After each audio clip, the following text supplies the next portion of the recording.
They thought he was just another rookie, another Earthborn trying to earn creds in the outer systems. Fresh armor, soft eyes, not a scar on him. The mercenaries of Station K9 had seen thousands like him come and go, most in body bags. They called him Pup before he even spoke. In their world, respect wasn't given. It was taken, usually with blood, bullets, or broken teeth. So when the quiet human walked into the bar without a squad, backup, or even visible weapons, they laughed like they always did. But then he whistled, just once, and something came. Not a drone, not a mech. A massive genetically engineered wolf, silent, sleek, and impossible. Its fur shimmered like it was spun from dark matter, and its eyes locked onto the loudest man in the room. The laughter didn't just stop, it died. Because out here, in the cold edge of the galaxy, there were rules. One of them, if a human shows up with a bonded war beast, don't ask why. Ask who trained it, and what broke them. Let me know when you're ready for the full 5,000-word story. I can build from this hook and expand it into a cinematic, thrilling, and emotionally grounded sci-fi tale. The rookie Station K9 was a trash heap orbiting a minor gas giant in the Tau Cygnus system. It was one of those fringe stations the inner worlds pretended didn't exist. Outposts where deals were cut with blood, and the law was just a word. People said before doing the opposite. It was a place where mercenaries, bounty hunters, and smugglers gathered to rest, refuel, and occasionally shoot each other. Into this chaos walked a human, alone. He wore standard-issue Earth Force armor, clean and lightly scuffed, no unit insignia, no battleware, no swagger. His presence was almost insulting in its simplicity. He didn't scan anyone, didn't flex, didn't posture, just walked into the outpost bar, the Broken Tooth, and ordered tea. The bartender raised a brow but didn't comment. The room, however, noticed. A table of grizzled mercs, Zorak from the Mathari front, a couple of Trelak bruisers, and a Lornian slicer with too many implants, burst out laughing. Zorak, who had titanium ribs from his last war, leaned forward, baring pointed teeth. "You lost, boy? This ain't the Earth Youth Exchange." The human took a sip of his tea and calmly looked up. "No, I'm exactly where I need to be." The laughter grew louder. The whistle without another word. The rookie reached up and tapped a small button on his collar. A low whistle escaped the bar's external comm system, so soft it was almost subliminal. People stopped mid-laugh, confused.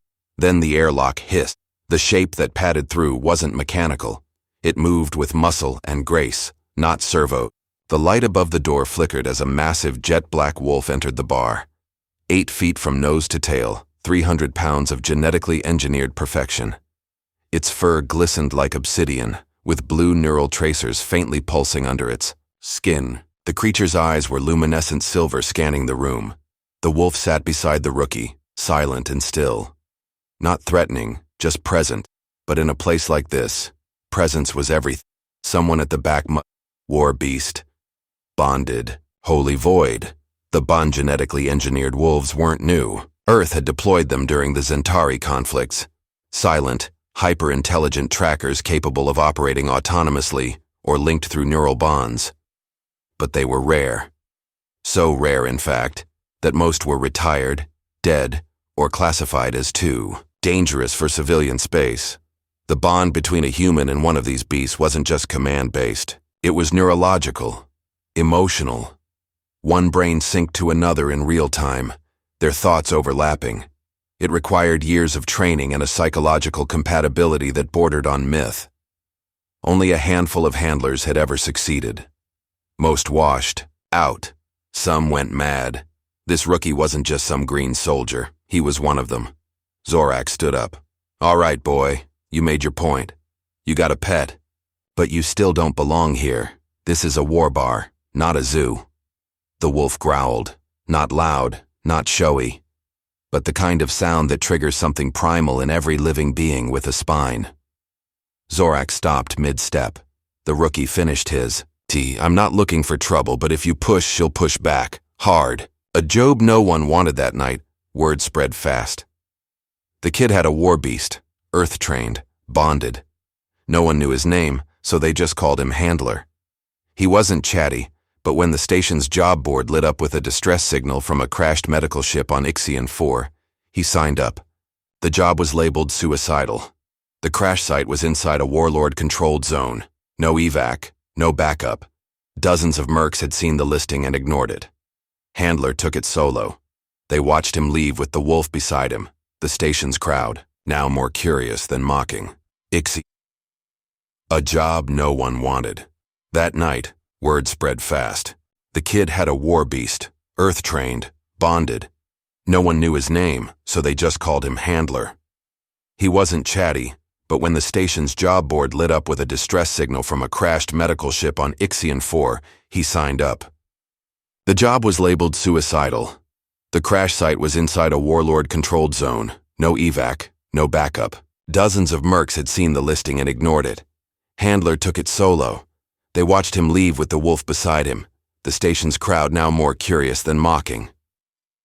Ixion 4 was red rock and poison winds. The wreckage lay in the basin of a canyon surrounded by armed scavengers. The moment the mercs spotted movement, they opened fire. But this wasn't some rookie scrambling behind cover. The wolf moved first, silent and coordinated. It disappeared into the dust, circling behind the shooters. Meanwhile, Handler advanced, calm, like he could see through the chaos. Which he could.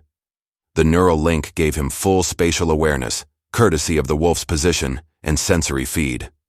Shots rang out, screams.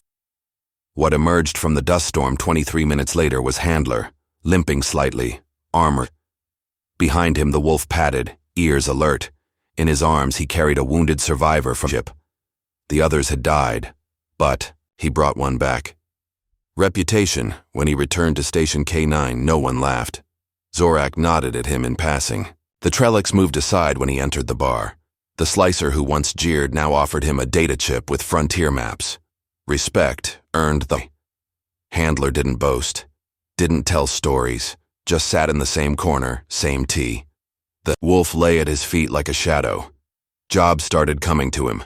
Escort runs, extraction missions, high-risk rescues. He took them quietly, completed them efficiently. Never asked, never lost a client. Rumors started spreading beyond the station. The bonded human, the ghost wolf. Some said the beast could smell lies.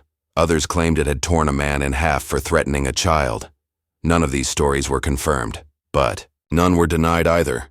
The warlords mistake a local warlord, Tanek, made the mistake of underestimating him. He took a civilian science team hostage in the Zeta Wastes, demanded a ransom.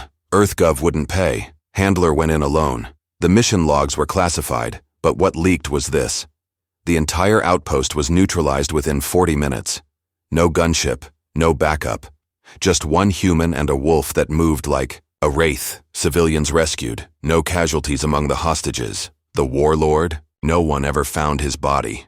The truth about the bond one night, Zorak asked the question no one had dared voice. How'd you get her? Handler looked at the wolf. She blinked slowly, then rested her head on his boot. She was assigned to someone else. My older brother. He was a handler in the Earth Force, one of the best. Zorak raised a brow. Was? He died.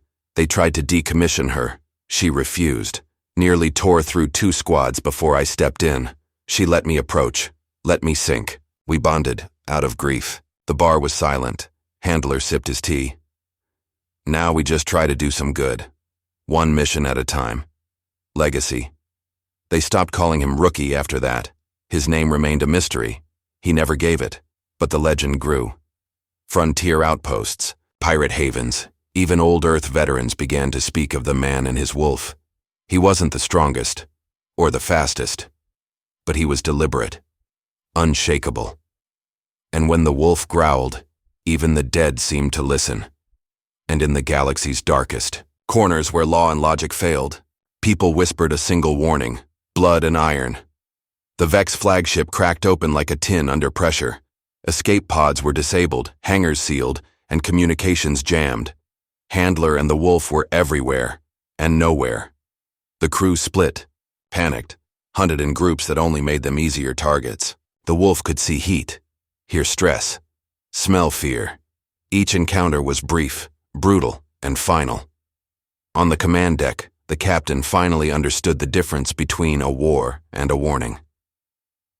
Handler stood among the dying lights, his armor scratched, but intact. The wolf beside him wore streaks of red. "Message received," Handler said calmly, as the bridge erupted in flame. The Whisper returned Station K9 received a burst transmission. Mission complete. Hostages safe. Dragoons eliminated. The bar was quiet that night. No music, no shouting, just the weight of legends settling into the bones of the station. Zorak raised a drink in silence. Others joined. No words. Handler never returned to Station K9. But every time a warship docked, someone would ask, "Is the Handler here? Did the wolf come back?" And somewhere deep in the void among shadows and stars, a howl answered.